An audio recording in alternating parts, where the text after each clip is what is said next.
The goal is to get to the message and the altar call. That's the goal. Every week.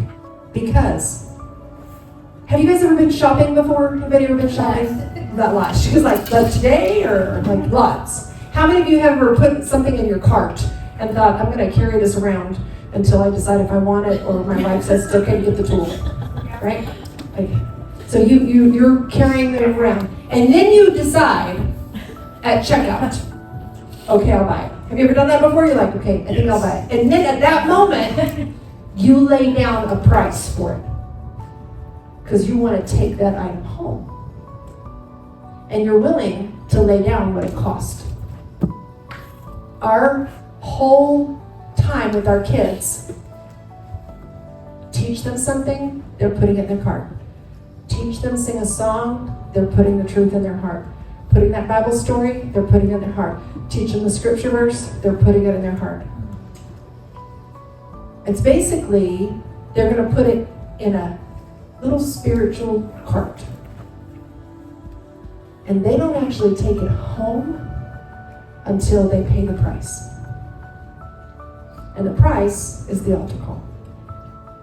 The price is where we say, whatever it is, this is what we're supposed to do. And we have to ask God to help us with this. And so that moment of altar call is the checkout line.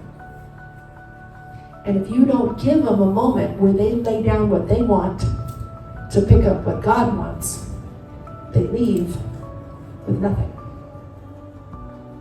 They saw it, they knew it, they touched it, but it doesn't go home. So I was teaching that scripture verse, the things I don't want to do, I do, and the things I do want to do, I don't. You know how hard it is to teach that to children? It's hard for adults. So I was teaching this Bible verse, and all of our skits and all of our scripture and everything we had was pointing to the fact that we struggle with self-control. We struggle. And we know what's right, but we don't do what's right, right? We come to the altar call after I've told the Bible story, and I said, if you struggle and there are things that you know that you should not be doing, this is grade school, you're going to come up here and say, God, I don't want to do these things anymore. And sometimes I can't help it. I think I already have a habit.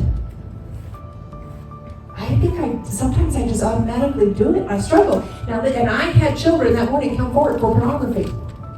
Because I said, if you have seen nasty pictures once and it's an accident, if you go back and look them up, you got a problem. I had 2 boys come forward for pornography that morning.